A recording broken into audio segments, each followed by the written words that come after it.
Good afternoon, everybody. Before I start, I should also add to the list that Howard covered. Tim Jackson. Tim was with us for the planning of this summit right from day one. Well, he left the university a little over a month ago, but I should acknowledge his tremendous contributions in making the day happen. And also, I should mention Howard did it, so I should add a little bit more. He reminded you of the weather outside. It's a fine spring weather, and if you don't like it, wait until tomorrow. I should also again acknowledge and welcome all the summit participants. Thank you for making this event a priority in your year. I should also recognize our elected officials here who will speak later on, but Peter Braid, our Member of Parliament for Waterloo, Peter, and Minister of State Gary Goodyear, MP for Cambridge North Dumfries. Minister, great to have both of you here. And I should also again extend my welcome to those who are participating via webcast.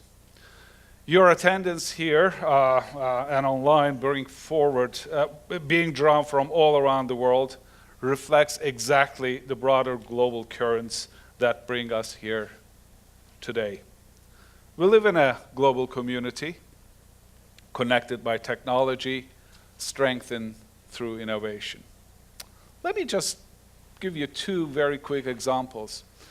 I was reading it the other day, and I was absolutely surprised without any belief that about 110, 150 years ago, a lot of people were dying of hernia because we didn't know how to fix it. Thinking of thousands of years of civilization, and only 110 years ago, people were dying of hernia. And then somebody came up with this miraculous surgical intervention that required incision this long, and 3.5 hours of operation and 21 days of hospitalization. Today, I don't know if any of you have experienced this. It's incision this long through electroscopic surgery.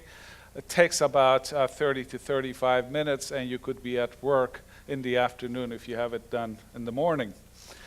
There's a fabulous book called Second Machine Age. There's this wonderful example. It goes back to 1893, same year, almost the same year as somebody at Johns Hopkins came up with fixing hernia.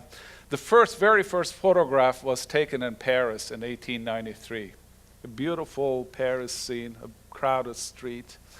Since that day, it's been estimated that 3.5 trillion pictures have been taken.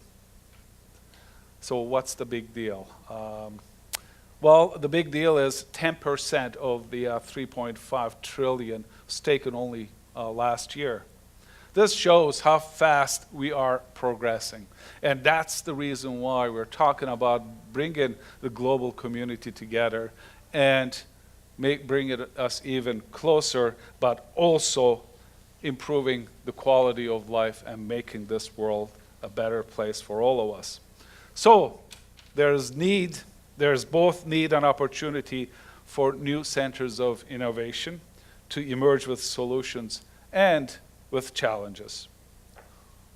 Ladies and gentlemen, Waterloo is one such center, and as you know, it is unique.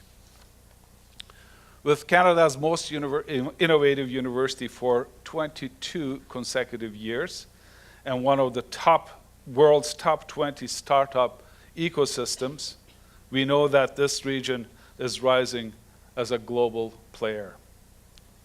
That's why you are here. And your participation is also part of the reason for this success. So thank you for taking part in this second annual Innovation Summit.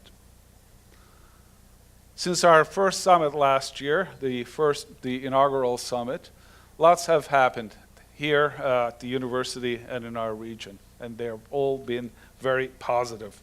They've been absolutely superb. I'm not going to go through all of these, but just to give you an example, a few weeks ago, a little over a month ago, I led a delegation from the University of Waterloo to visit the Israeli Institute of Technology, the Technion. And we signed a very comprehensive collaboration agreement with the Technion, covering areas from water to quantum to nanotechnologies, and from undergraduate students all the way joined very large research projects leading into high-level scientific discoveries and commercialization opportunities. And again, some of you will know that the Technion is written the textbook of commercialization. It's an institution, however, at the same time, has produced 3 Nobel Prizes in chemistry over the past decade and a few years. So both commitment to excellence in scholarship and discovery and research, but also commercialization exists that place. And we were very, very happy to be able to partner as equal partners with that institution. It shows the depth of this university and depth of this region that we are inspired by. So sustaining and growing that momentum is what this summit is all about, and we want to keep it growing even bigger.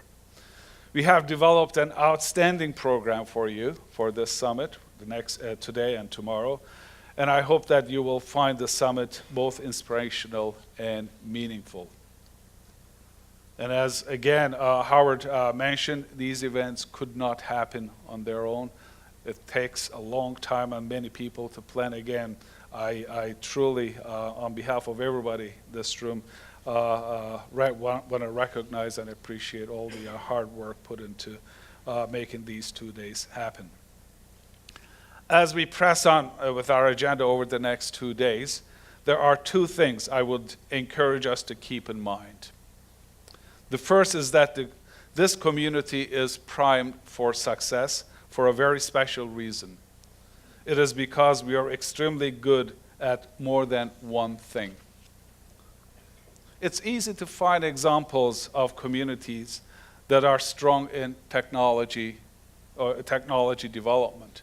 And it's also, we can find equal number of communities that are strong on entrepreneurships. But it is very rare to find both of them existing in the same place. And this is the place where they are equally strong. This is our cumulative strength, and that is the balance we need to grow and sustain growing forward. Of course, we also need to add heavy inputs to some key ingredients that are still underrepresented. That list includes, first and foremost, stronger venture capital systems and enhanced access to national and global markets.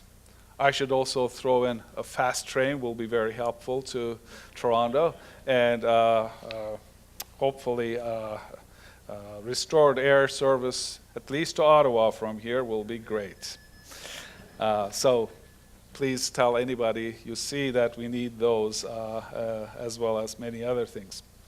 But even as we continue to cultivate these inputs, the Waterloo region economy is robust along the full spectrum of innovation.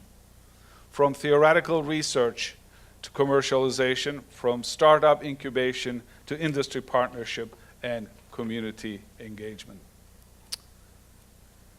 In that spirit, I want to especially welcome so many of our partners from so many partner industries. The venture capital space, the startup community, and major industry representatives. Representatives from our local municipalities, chambers of commerce, Canada's Technology Triangle, Communitech, and our enormous battery of industry partners, including Google, BlackBerry, Krista Digital, Microsoft, IBM, and so many others. Thank you for partnering with the University of Waterloo and for sharing the next 2 days. So I only shared the first thing I wanted to share with you. The second thing, I'd like to keep us in mind that this is not a standalone event. The Waterloo Innovation Summit is the annual keystone of our entrepreneurship and innovation strategy at the University of Waterloo. And it's our finest opportunity to convene our friends and partners from around the world in one place to reflect on the challenges and opportunities that lie ahead.